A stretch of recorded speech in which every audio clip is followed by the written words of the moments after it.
Hey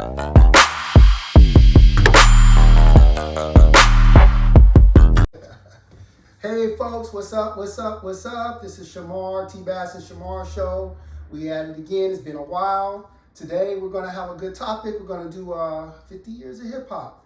I'm gonna play host and let these brothers speak on it because actually you guys got more experience than I do on the 50 years of hip hop. I can only speak from the 90s and up, but I'm gonna turn it over to my brothers here. That's a very relevant time, the 90s and up, right? That's the expansion. Yeah. That's like the expansion period when it really started taking off, and it's a part of mainstream culture because, you know, in the 80s, you know, DMC and them took it to the mainstream. It just started crossing out and expanding, you know, becoming international, This is what I would ask. When did it begin? And people have people have their different, you know, some people say this Jamaican cat started, Jamaican so DJ. Cool Herc. And then some people have another story, but what happened? That's probably it, right? Like New York is talking about hip hop and is saying, hey, well, this is what we were doing. And part of the Jamaican culture. So I guess it's always been international, right? Like it's a trip how we talk about it as being, you know, kind of this American phenomenon that got created, and it is. Right. But then again, it's because America is like the boiling pot. Talent from all over comes here and then is expressed, you know, like out of here first. But like traditionally, even with Cool Herc, they'll tell you that, you know, it started from toasting. And toasting is also an American tradition. So, you know, you have people that going way back, you know, toasting is a series of like poems. Primarily, I think sharpen when cats would be like in prison, right? Because you ain't got nothing but time on your hand and you shit talk and, you know, chew the fat with other cats in there. So the toast got longer, you know. So there's some infamous toast. As well as infamous toasters, you have Rudy Ray Moore, which, you know, performed as Dolomite. Yeah. But, you know, you could look up his old stuff like The Signified Monkey, Shine in the Titanic, which is even older than him. That's a toast that went around in circles for 40 years before it made it to an album, right?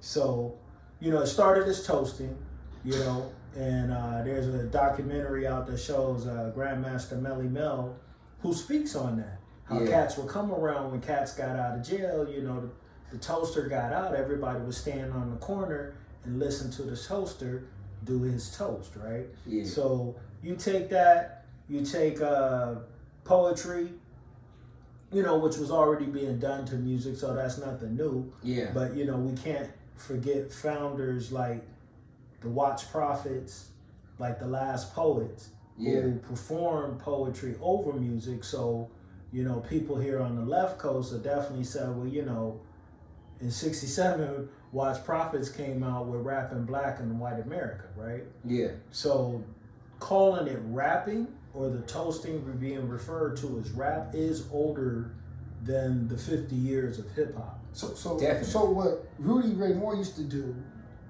that was toasting? That was toasting. So I would consider that poetry, but back then that was called toasting. Yeah, when you know, intertwine like the slang, right? Yeah.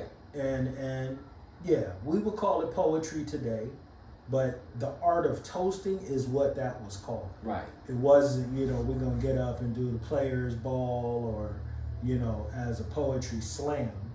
And then, you know, consider this too, there were periods of poetry that evolved, right?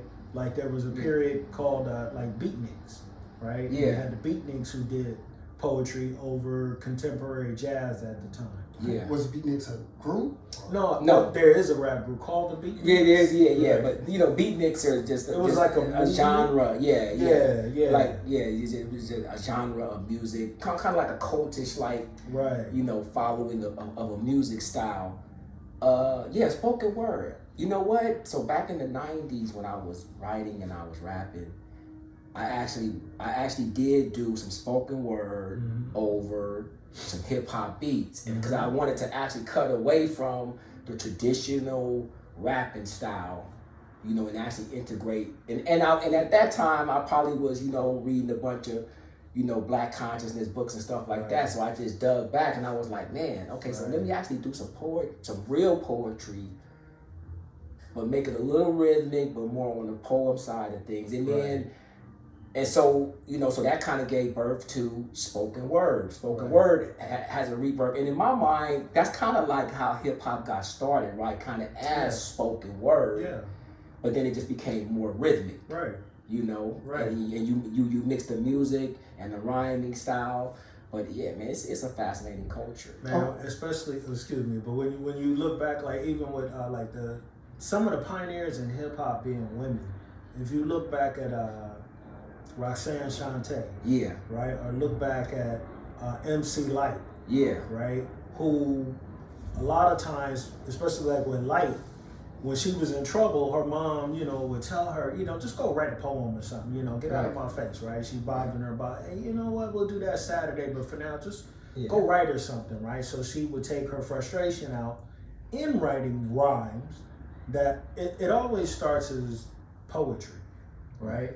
Because if you're following the cadence, right? Shout out to, well, never mind, I'm about to say shout out to Mystical, but if you're counting the cadence, right? And you're pacing it, that's the poetry side of rap, right? Yeah. And then, you know, and hopefully we'll get into this when we look at like how rap flourished. In 2024, we have so many subgenres in the art of rap itself. Right. Yeah. That, you know, sometimes we have to categorize, you know, and as heads, when you're asked, well, name me, you know, your top 5 MCs, you know, it's like, well, slow down, you know, we got let's take it by decade, and then maybe take it by genre, right? Right. Yeah. You know, we could talk about the death of consciousness in hip hop and how that coincides with, you know, social movement and social justice in 1992. And, you know, there's a lot when we talk about this thing called hip hop, right? That the 50 years you see goes back 50 millennia.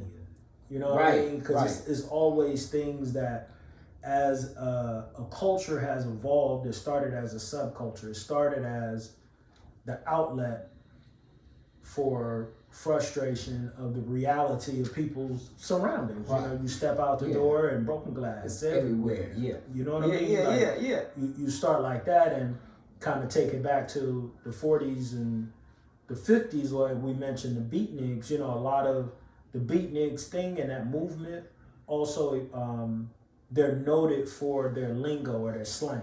Yeah. You know, so everything was, man, cool, groovy, right? So stuff that spilled over into like the 60s kind of started in the late 50s with like the beatnik movement.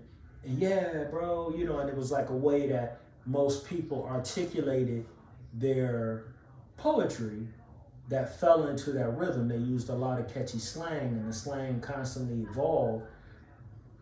Fortunately for us, we started that gangster shit. You know what I mean? So it was always like, nah, we more hip than these cats over here, you know, and those are two slang words that survive today, but started with like the beatnik movement, calling people cats, you know, on the, I would say on the commercialized, you know, like the brother mentioned, the art of rap, by the time it made it to the 90s, is full-fledged, right? Yeah. But the things that happened prior to have always been there. The influences have always been noted by people outside of the country, right?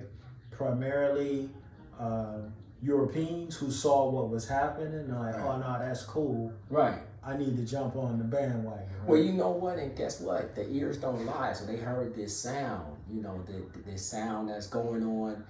And, you know, the style, man, you know, I mean, that's what hip hop is. It's everything. It's captivating, you know.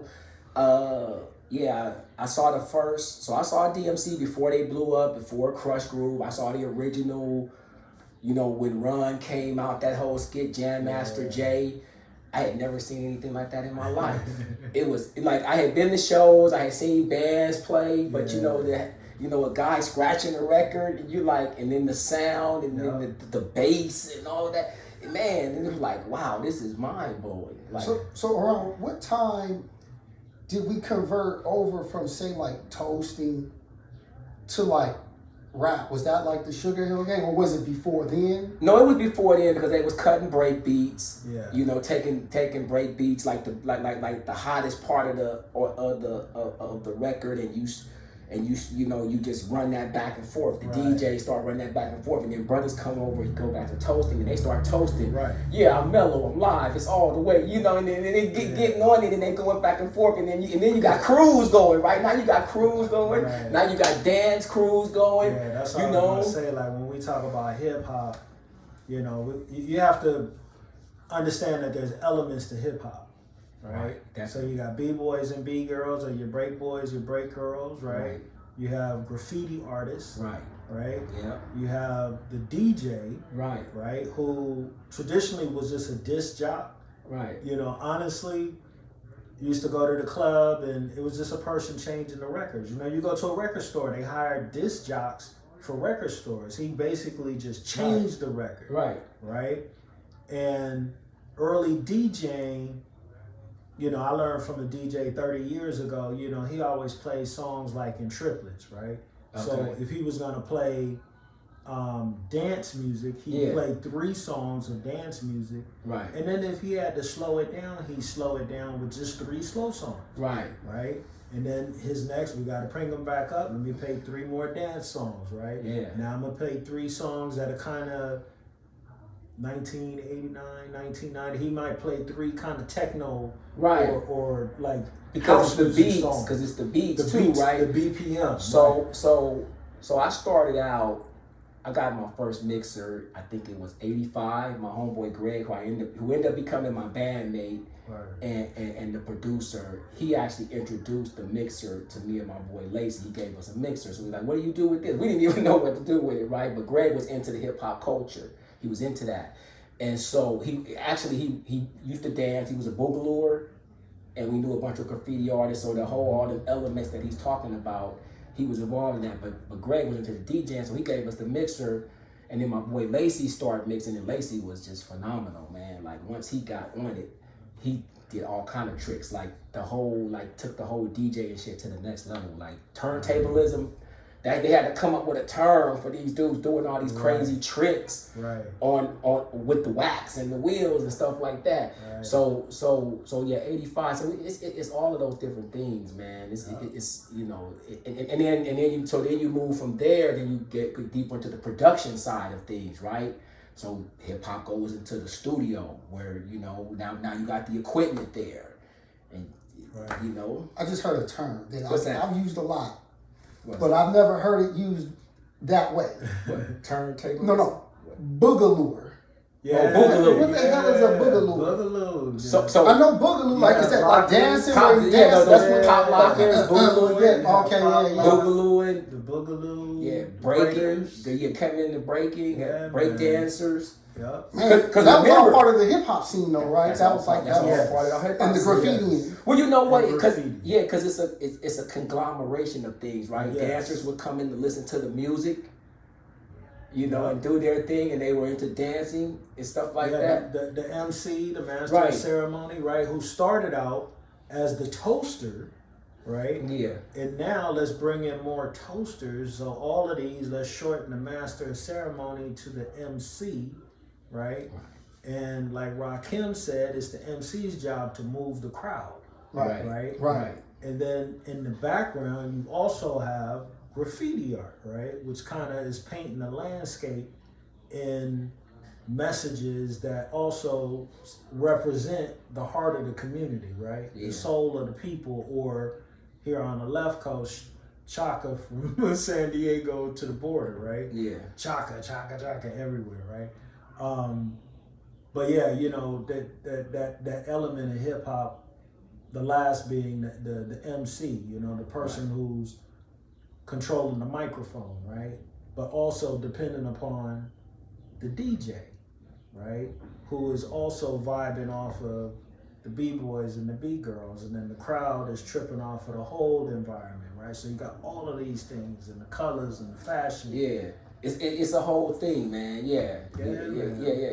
And that fashion element, you know. Right. You know, that became part of it. No, we're not gonna be wearing these brands. We're gonna start creating our own stuff, creating our own, you know, looks and you know, brands, you know. I mean, Fat Farm, you know, FUBU, all that stuff. So when you had, say, Grandmaster Flash and Run DMC and all these cats in the 80s, was that considered hip hop or was that considered rap? Like, what was the genre? It was both, really. It was both. It was both. Yeah. See, like rap, I want to explain it like one of the dopest MCs ever, right? Ghostwriter for hundreds.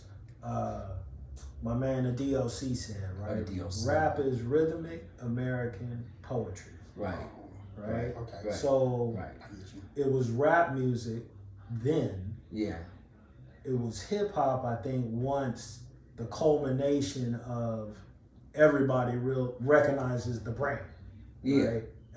Cause listen, there's raps that came out. Us here in Cali, a lot of people were used to Bobby Jimmy and the Critters on the original 1580 K-Day on the AM dial, right? So here in LA, you know, Bobby Jimmy and the Critters, Bobby Jimmy was like he was like the chocolate Weird Al Yankovic. So a song comes out, he's gonna do the parody. Okay. All right. And again, thanks to the internet, you can look up Bobby Jimmy and the Critters and you'll roll off a lot of, not just roaches, but you know, this cat like MCs will come out, he will mock Run DMC, Ice-T, Eazy-E, like everybody. Did he make Big Butt?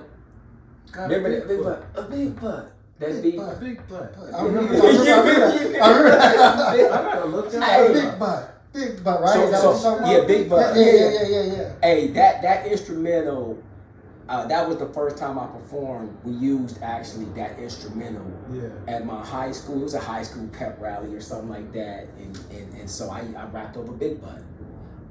I remember being a kid, and one of my favorite artists to laugh at was it Biz Markie? Biz Markie. You got what I need. But see, you know what though? So this is the thing on the Biz, right? The Biz had some comical shit, but the Biz was hella hard. Yeah. Because the Biz beats, like that's classic, like hip hop. That shit is gonna like forever. Those beats are immortal, dude. Yeah. And then Biz, his rap style was just sick, dude. He was like Method Man. Like he's probably like the original Method Man, but just hella animated. Dude, I saw the Biz rock. The shit was incredible, man. So on that DMC circuit, Cool J and them, Biz was on the stage. He did his thing. He had the crowd rocking so hard, dude. They turned the sound system off. Biz kept rocking on the stage. He kept rocking, bro, with no sound system. And the whole we're losing our mind. They didn't just turn the music off on this dude. And this dude still like, let me hear you say Biz Mark. And that's when the crowd used to be into it. That's when the crowd used to be up there. Right. And so they finally even the ushers on the stage like, Biz, you got to get off the stage, man. We got to go. We got to get the next act up. So it's that kind of energy, dude. The Biz, incredible artist. So what was the major difference to you two when there was that crossover from the 80s to the 90s? Because there was a crossover. Right. It was a different style. Right. It was different messages. Right. Because the 90s started this whole... It's growth, brother. Cause it's growth. So okay, to take it just back to the 80s for a second, right? Like we have like kind of like your first class of rap being like the Sugar Hill Gang, right? Who I would say that was 70s. Right. Them, Cool Herc, right? Like late 70s. Cool Mo D. Yeah. Right? Like all of those cats were late 70s going into the 80s. Right. Okay. And also Curtis Blow. Right, Curtis Blow. You know, and Orange Crush. Yeah. Schoolie D out of Philly, Schoolie. right? There are like a lot of MCs that kind of are like the pioneers here on the left coast. We got Toddy T, right? There's a lot of MCs that were like kind of the first. Even that old nigga Ice-T, right? Right. Because his style changed over time. Yeah, it did. It changed over time. When I first saw him in '84 at the Olympic Auditorium, you know, he was opening for acts like UTFO and Houdini and stuff like that, right? And I didn't really dig his style then. Yeah. You know, when you see him in Breaking, right? Yeah. It was the same style then. Yo, this is MC Ice, you know, right? Well, but Ice had a few. He evolved from that, though. It's like, now, you know, when we go forward, Ice the Power album, you know. Yeah, Ice is that original player shit, right? Like Ice is that. Yeah, Ice is that like that street influence. It would be the toasting, right? This is the shit you say at the Players Ball, right? So Ice was like that genre here out of, you know, Crenshaw High, here on the West Coast. Ice is West Coast? Yeah, Ice is West Coast. I don't know why I thought he was East Coast. Well, because he started doing all the New York shows and this and that. But no, but Ice-T, you know, even New Jack City, he started doing New York stuff. But no, but Ice-T is one of the original West Coast MCs. I thought he was East Coast. No, one of him, Joe Cooley, Rodney O, King T, all them dudes. This is like before NWA and all of that. This is early 80s. This is prior to 84. Yeah, this is before Ice Cube and them emerged and NWA and Dre. So Dre go back so far. Dre go back so far. Dre go all the way back to the beginning of West Coast hip hop because, like I said, those shows that I was talking about, I was going to in my youth.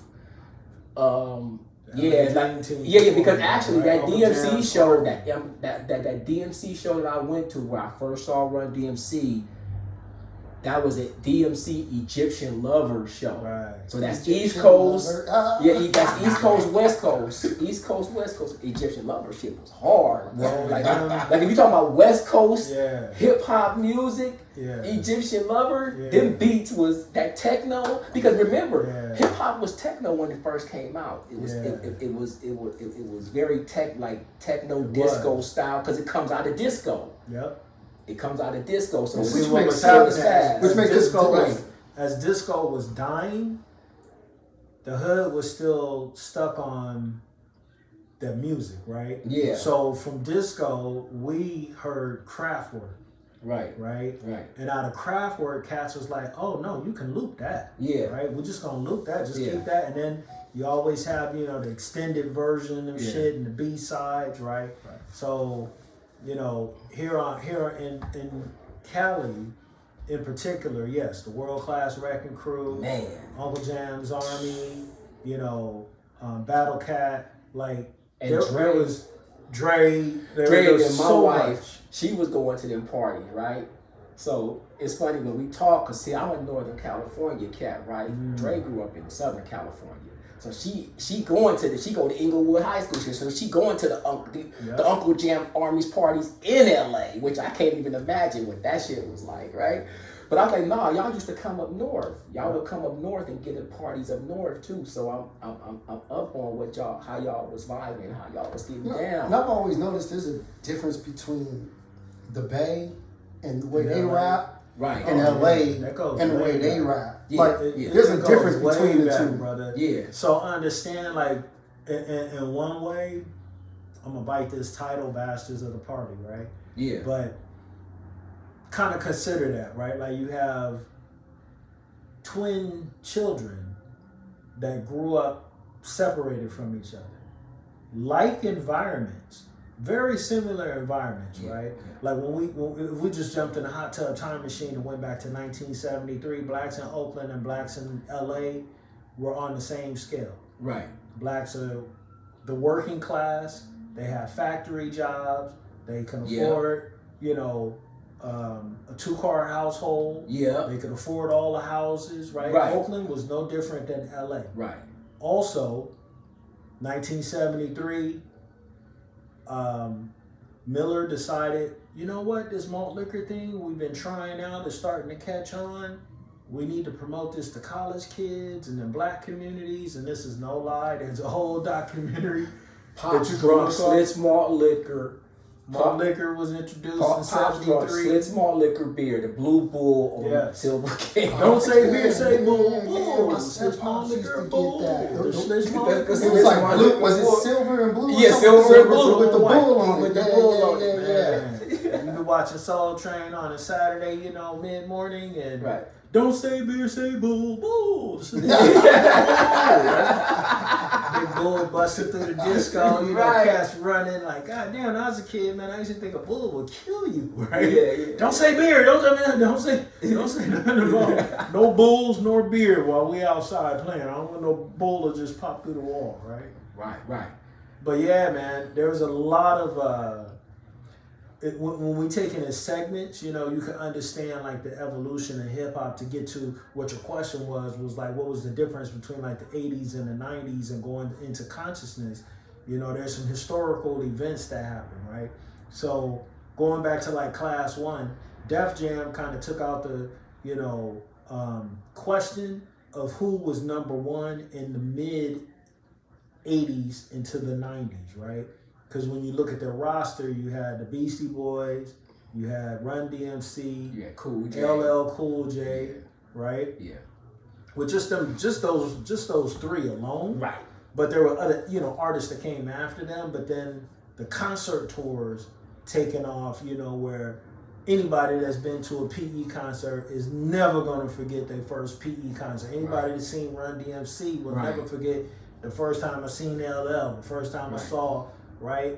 Because those things were like done as almost like mega tours as well, so that was like the first of like that, right? There were tours. I'm not saying there weren't, rap tours, but again, my first experience with seeing headliners like Houdini and UTFO were at the Olympic Auditorium, right? They weren't at the LA Civic Center, right? The smaller venue, Okay. It's like over time the venues got bigger and bigger. Yeah. Okay, no, most definitely. So it kind of went from like that, and that was happening during that time to get to like the 90s, right? Yeah. Also, rap and consciousness and rap, to me, it's just my observation of this life.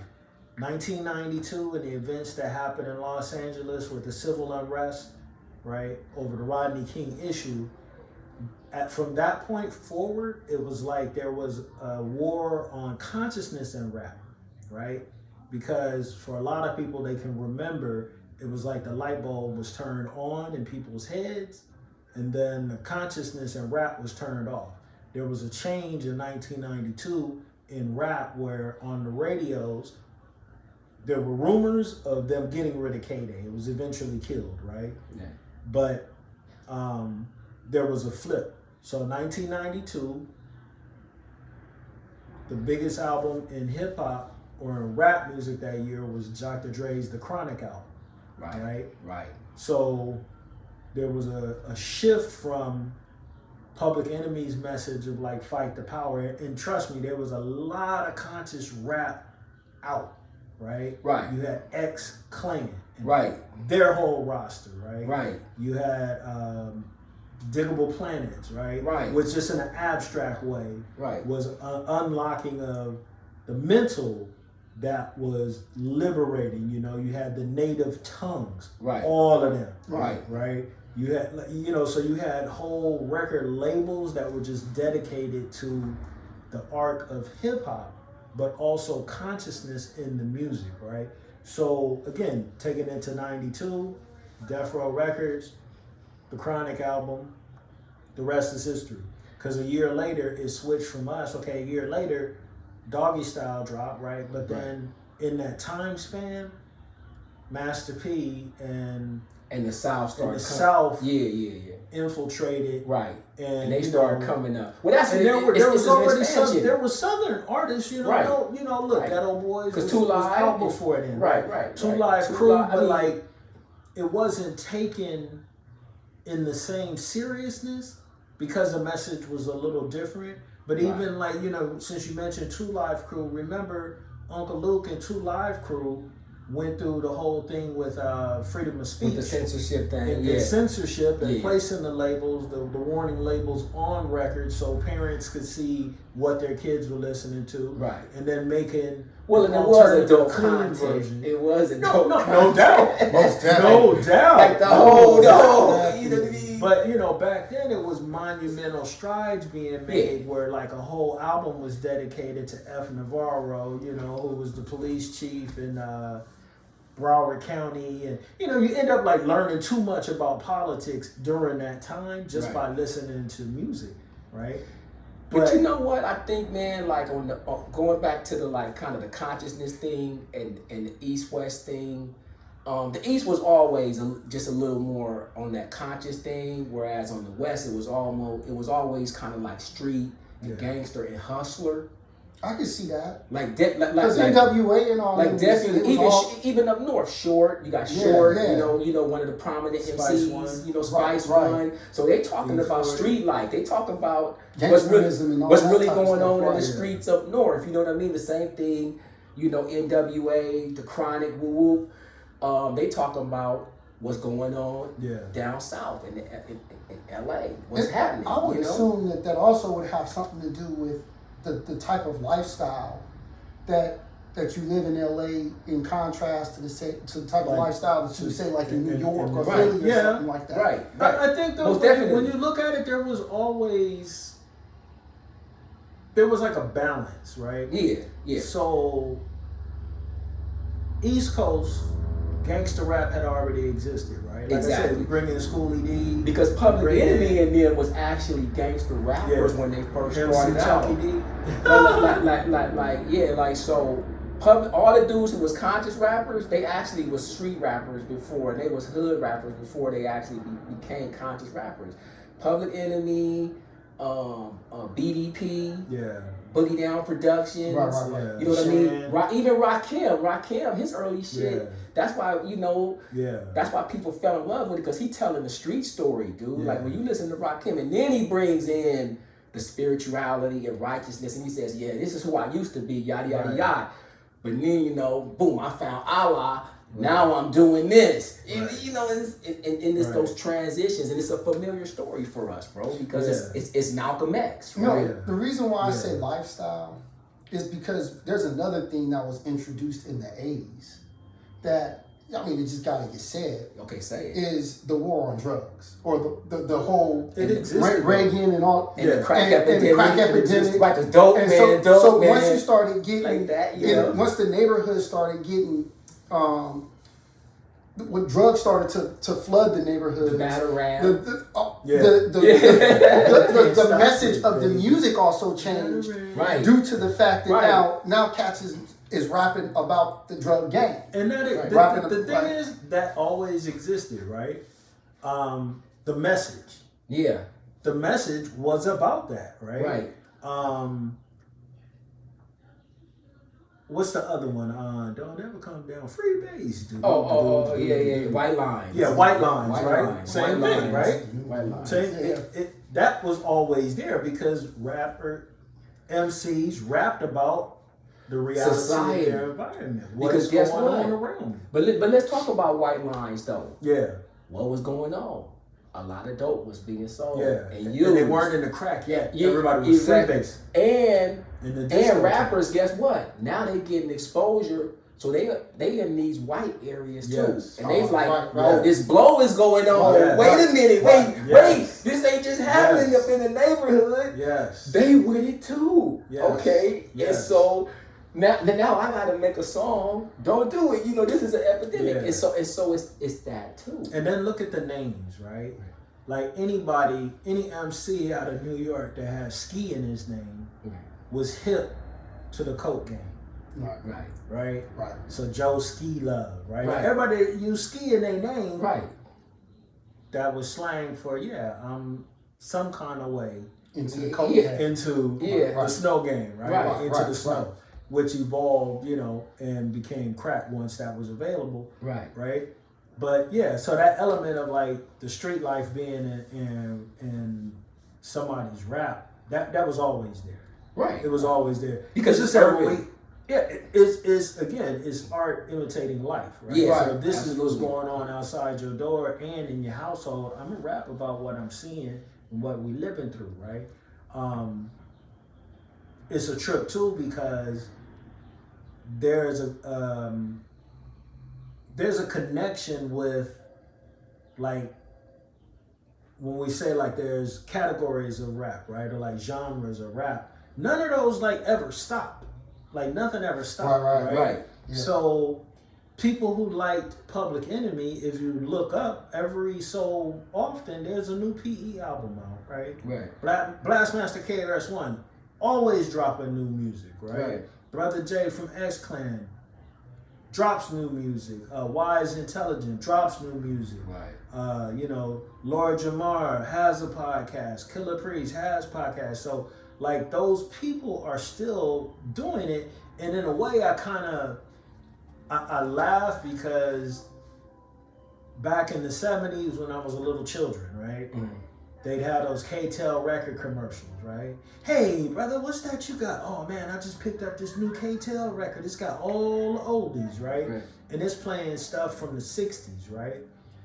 In the 70s, it was groups that were big in the 50s that were like on their golden tours, right? Yeah. So, and then as time went on, the music kind of sped up. K-Earth 101 was always known for oldies, right? But if you turn to K-Earth 101 in 2024, you're going to hear shit from the 90s. Right. Where in the 90s, they were playing shit up into the 70s, some 80s, right? So it's just a trip. Like, as you become older, you realize, hey, man, I'm that cat now that's like, can I get that record? No, my brother, you got to get your own, that you hear K-Tel records.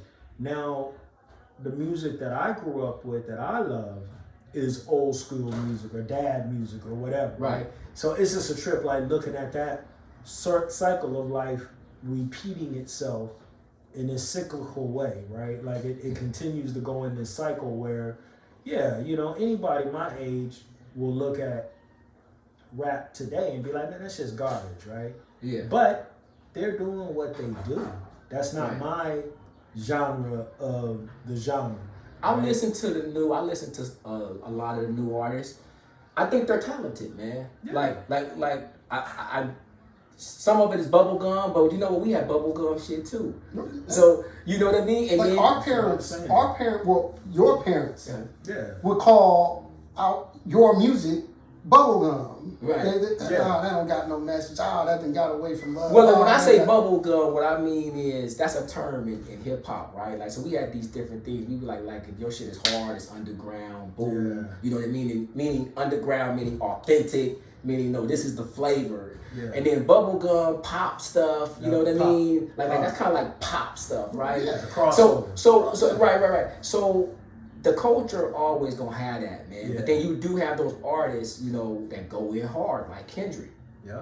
And there's a lot of them. I personally like J. Cole. Yeah. I like J. Cole is hard. I like J. Cole. J. Cole is hard. I like those J. Cole is hard. J. Cole is hard, bro. I like them. Yeah. There's so many MCs, right?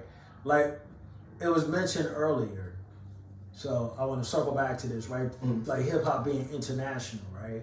Just look up South African or African MCs, right? It's a boatload of them, right? Right. Look up Spanish MCs, look up Chinese MCs, look up Russian MCs, look up Polish MCs, look up Jewish MCs, look up like everybody. It's strange on our chat sending out, Filipino MCs, right? Like it's all kind of MCs. But if you ask somebody in a foreign country, who's your favorite rapper? You know who they're gonna say? Snoop Doggy Dogg. Right. Snoop Doggy Dogg. They Guinness Book of World Record for like the most recognized MC on the planet, right? So but hey, they're gonna get it whatever kind of way they get it, right? So so you said his name, so I'm gonna speak on Snoop, man. Like when I first heard Snoop, so when he did the deep cover, when he did the deep cover, and I was like, man, this dude's style is just hella sick. It's kind of many.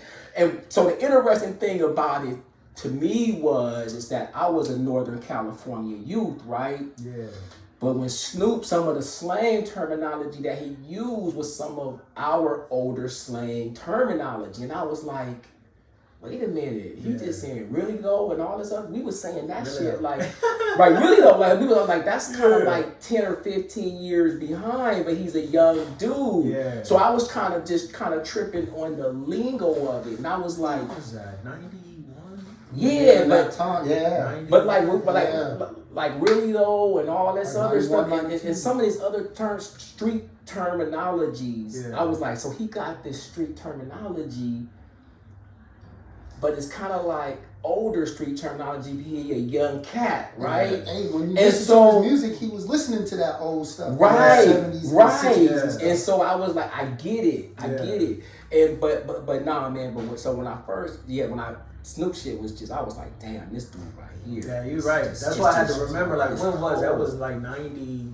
Yeah. when Deep Cover dropped, right? Right. So, again, you know, being an MC back then, running with DJs, I was in the military from 88 through 92, Okay. right? Yeah. So, like, during that time frame, and I spent most of my enlistment in Germany, Right. I used to go to this record store called World of Music, right? And I Uh-huh. hit like DJs, all kind of like, nah, you got to go to the World of Music, right? Once Right. they found it, they were like, damn, I see why, right? Yeah. We used to go to World of Music because it was just like music, like there was a Prince Red album, right? It was a double CD. I should have bought it, Right. but it was like Prince in Russia, Yeah. right? Something that you wouldn't, you know, same music arranged differently, but it was played for a different crowd, right? But you know, you would just find off music. But you know, again, hanging with DJs, you know, I learned, oh no, I buy music also based on who produced it. Yeah. So I ended up with like music, like here's a group, Yomo and Malky, LA rappers. It was produced by Eric Wright or Eazy-E. Okay. It was his attempt of coming out with a clean rap group. Yeah. So they wasn't cursing, right? Yeah. A lot of people kind of compared them to like being a little bit more gangster version of PM Dawn, right? Okay. Wow. Yeah, they Wow. came out How with does that happen? Like they came out with like the paisley shirts, and, Yeah. you know. But like big ups to Yomo and Malky because what pissed me off when I first heard, and no disrespect to Bone Thugs and Harmony, but like most of the Bone Thugs and Harmony music were the same tracks that Yomo and Malky had rapped on. Yeah. So the first of the month, Yomo and Malky had done that, right? Yeah. A lot of these songs, it was the same music, but again, you know, if you buy music based on who produced it, Right. I was you'll be gonna like, ask, oh, that's Did why. he produce them too, though? Yes, Yeah, so of course. He So, produced- so he basically said, you know what? I'm reusing the same. Right. That this didn't sell. necessarily work out. It didn't So sell. I'm going to use different So let me artists go on the back to same my tracks. gangster roots. Right. Go back to my gangster roots and put out a group that's not from Cali that everybody in Ohio is going to feel this because they're from Ohio. Right. I can't lie, man. When I first heard that Oh, shit, Bone Thugs. I liked it. It was hard. But Again, yeah. I have my ears are already biased because I've heard this before. Right. So it's Right. rehashed to me, you Right. know. So I'm like, right. So I was a little critical of them based on their music. It took the second album for me to listen to them because now it's fresh ears. I'm not hearing somebody. Right. So it's like, it's disrespectful as an MC to rap over somebody else's lyrics. Yeah. You know what I'm saying? Like, Right. it's one thing to drop the beat on me, but now I got to rap over somebody else and who's rapping it. You know what I mean? Yeah, It's yeah. like, nah, give me the instrumental. Right. Don't do the 5 Fingers of Death and I'm rapping over MC, you know, over Eminem while he's rapping. That's Right. disrespectful. You know what I Yeah. mean? No. Very much so. So it just, you know, my trained ear was like, okay, it's going to take time. And trust me, there's music that I bought that took me a decade to come back to listen to appreciate. And sometimes, man, you That's how just it was miss with stuff. Mystical. Yeah. I didn't like Mystical. I was like when that it with first came out. Goody Yeah. Mob's World Party album. I was like that with Goody Mob, right? First album, Me I too. loved it. Second album, okay. You know, and understand, you know, again, a connoisseur ahead Yeah. will understand when I say, like, with hip hop, with rap in the 90s, MCs had a 3 album lifespan. That's true. You drop your debut, everybody is hip to you. Right. They looking for the second one. The second one, now there's something It's to gotta kind of be criticize. high. Right. It's gotta be high. It's like, oh, you know, that first one was, you know, It was 11 banging. tracks. It was and banging. 10 of the Right. 11 was banging. The Right. second one, you might get Right. drop 7 tracks and they only gonna fill 3. By the third album, your ass is already irrelevant, but we give you respect to buy the third album, and then it's just critiques after that. Right. So in that 90s, it seemed like. But that's the game in general, though. That. That's the game in general, right? Like, Yeah. it's like, okay, so like Mike was over at my house one day. We was in the garage, and I was playing some music, but the system I have in the garage is an old system. Yeah. It's basically the tape player and the CD changer, right? Right. So I said, "Hey man, go give me that old school Fuji's tape." So he had never heard the original. He had never heard the first Fuji. I was like, "Nah, bro, you gotta understand." That is so funny. It was so I played the first. I played the first Fuji, and it was like, "Nah, bro, the first Fuji's album was kind of whack. It was mediocre, bro. It was like lukewarm and shit, right?" But now when they came with their second one, The score. knocked it out of the park. But you see, classic. that's where I give Dre and Snoop and them credit because they changed the sound. Yeah. And From the jump. But that was Dre. When you played that Fugees, it had the old 80s / converting into the 90s sound in terms of the track. Right. When you play the Fuji score, you can hear that whole Right. transition from the way that the sound was all together. And I remember at that time, Snoop and them was hot. They was hot and hard. Right. And I have to credit Snoop. Well, he had because way more than 3. I want Snoop and Dre and all them. right. They Right. they was able to surpass 1, 2, 3, and just keep making. But see, So the difference was, and just look at the title, right? Like we were talking about the Fugees, the Score album. Right. The Score was like all of Dre's projects, right? Here's another one. Motherfucking DJ Quick. Right. Right? Yeah. When you approach an album as a producer, like I'm doing a score, right? I'm gonna tell you, motherfucking, I'm Barry White, right? Right. In the orchestra, Right. right? Now the sound is gonna sound different because I'm orchestrating. This is the difference with pre-classically trained Premier and post-trained Premier. Right. Right? Yeah. For somebody really paying attention, The musical growth. It was a growth. Premier was a dope, Right. a dope DJ, right? Dope right. producer. Right. When it was just him originally, but then when you throw in a post-trained DJ Quick. But right? went through the same transition. Dr. Dre went through the same transition. Yeah. It's like, no, let me put my music together like a score. Let me make sure that not just the sound is the same on each track, but no, like, is it progressive? Does it go like this? Like, a lot of people didn't realize a lot of the songs on the Chronic album came from the soundtracks of Come Back Charleston Blue, you know, the soundtrack of, you know, and that's what was happening. He was back working then. with that funk, man, and that actually was a conscious thing that was happening. It was on the West Coast because the East had already touched funk, right? They had already kind of messed with it and produced with it and woo. So there's a competition in all this stuff too going on, right? Yeah. That there is a competition, and guess what? The West Coast has a dude named Dr. Dre. Yeah. Dr. Dre been doing this shit a long time. Dr. Dre produced the original Egyptian lovers music and all of this and that. So he come from the techno era. This mother got this vast knowledge of music sound. So then he said, you know what? I'm gonna start playing with this funk and this old school soul. And he changed the sound because And he went to it was going to the like that. Right. Yeah, but remember, like we gotta mention some of the people that don't get mentioned along the way. Okay. Right? Okay. Like a lot of that is Scott Storch. Right. I heard the name, but I can't. Yeah, Scott Storch. He also, you know, did music for the Roots in the beginning of them too. Right. But you know, shout out to Scott Storch. So a lot of the stuff that Dre gets credit for, he didn't necessarily do himself. Right. I get you. But taking it and layering it right? And like tripling up the drums or tripling up the piano on something, right? Yeah. Or tripling up. That's him as the producer taking the gifts that were given to him, somebody else's, and going, oh yeah, I can work. And I mean, it still happens to this day, right?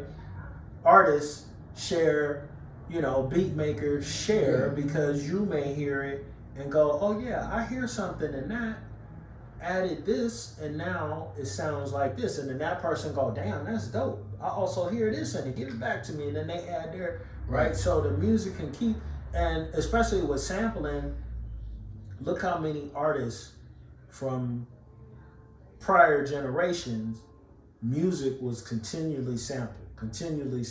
Because one person would hear something in Nautilus that another person wouldn't hear. Right. And another person will go, damn, I like that part, but you didn't hear this part in here, right? Right. So a song like Nautilus will continue to be sampled into infinity because the hearer of it may hear something different that somebody else didn't catch. And be like, nah, I just want the right. And it sounds different, but it's from the same song, right? But I just want the hi-hat part. I don't want all the dum, right? Like it's so much in that song. But you know what though? And that's the thing about, I think when sampling, when they took the sampling out of hip hop, that actually built the growth into it. Yeah. Because then you couldn't borrow as much from other artists' genius. You had to actually become a musician and actually play your own stuff and come up with own stuff. And that actually grew the music because it created, because then you got to go back into being a musician again, as opposed to having the ear. Like we knew what was hot when we heard it. We like, okay, I hear that. Okay, no, I'm gonna take that, I'm gonna run that, I'm gonna layer this over and whoop. And that's an art form. But then what happens is you actually lose the musician side of playing instruments. So I was going to ask, so in your opinion, that transition from instruments to computerized type music, where you're able to use all these different synthesizers and stuff like that, did that actually change the musicianship in how music was made? I think so, because to for some some degree. Because so listen, right? Like we'd be fools not to look at jazz greats like the great Herbie Hancock. Yeah. Right? I mean, it's Rocket that introduced more people to rap music, right? Right. And there's no rap going on the whole song, right? But what you hear is the scratch. Herbie Hancock, right? And you hear, the DJ scratching, right? Yeah. And it's like, okay, this is the digital music, right? The synthesizer, right? Herbie with the also the auto-tune, right? Yeah. Which came back later on, but you had to, right? Just do. So you look at that. And you go, wow, okay, there was a push in electronic music. Again, it was first heard in the disco, and then cats took that and was like, oh no. And like the brother mentioned, when you had the sample in the funk, people like EPMD would just loop the shit. When back in the day, all we had was reel to reel. Right. Yeah. Then you would rewind it and play it over again. Yeah. Right? Just keep it going on the reel to reel, right? It's just one continuous loop. Yeah. So you take funk loops, and you will loop them. And then, again, it's part of the culture overall, right, to embrace a certain style of music, right? And like the brother said, here on the left coast, funk stuck, right? And a lot of the great funk came out of Ohio, right? The Ohio players and Roger Troutman, but hey, here in Cali, LA, Oakland, Long Beach, that was like part of our culture was like, nah, we're gonna keep we like that more bounce. We like boom. Because you know what it was too? It was the black community back then, right? Like we was going through things, and that music is attached to what was happening, right? To the story. It was attached to what was, so and and that's it, and that is what it is. So whether that's Northern California or Southern California, we all vibing on this thing, right? Because because all this social shit is going on. You know, and that's what it is. And man. look, it was like that everywhere, right? Because Yeah. I remember like maybe 83, 84, going to visit my aunt in Georgia, right? Now, the cats that were listening to rap there were listening to LL Cool J and MC Shy D, right? Yeah. Right? But it was still like, nah, they were hip to what we were listening to here as well, right? Yeah.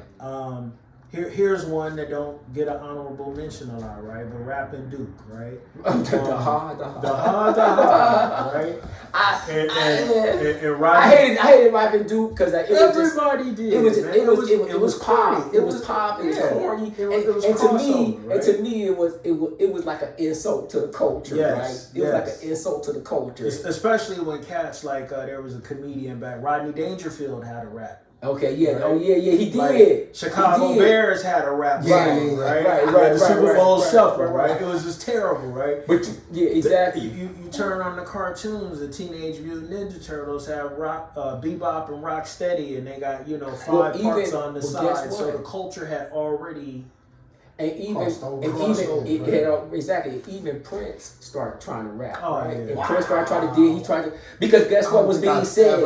Guess what was being My said? name is Prince. Yeah. And I am funky. Yeah. And guess what? And so it's like no, this is a phenomenon. This is a phenomenon. And marketers grabbed onto it too because it was like they was like, no, we can use this now stuff is catchy. putting in commercials, Coke commercials, Unfortunately, commercials. that's why people like MC Hammer Right. was not liked, Right. because that was a cool crossover that white America was comfortable with an MC Hammer. Right. You know what I'm saying? Right. Because they were like, oh, look, they're dancing, right? He's not angry. Right. He's, he just want to know, have you seen her? The Old Town 357 could come out and Juicy drive him crazy. So Right. that it was more comfortable for them to accept that, right? Right. Like, here's another dude, big out, shout out to Afro Man, still making new music, right? But he was someone that America could be comfortable with because it was non-threatening. Right. As opposed to the Wu-Tang Clan, Yeah. which they're going to embrace anyway because their youth is going to embrace it. They're going to be like, oh, mom, dad, you're not hip. This is just the Wu-Tang Clan, but they're going to influence you. Because I remember, so when I was a kid, I got my first pair of Jordans, right? Mm-hmm. And you got some, huh? I had got a first pair of Jordans. My mom gave me $100, told me to go get some school clothes. Right. Some pants, some shirts. Right. Oh, so she gave you $100 so you get some school clothes. And I came home with a pair of Jordans. Right. Oh, she said, you gonna wear them Jordans out. Yeah. And but at that time, MC Hammer was hot. Right. But me and my boys, we used to like, what was it? Digital Underground. And Heavy D. Yes. Of course. So was that also considered commercial? Or was that Dig wasn't. Dig became commercial. Yeah. When I was gonna say D became and Heavy D's demise from hardcore to just like acceptable was Please Don't Curse, right? Right. Which came out around 1990, right?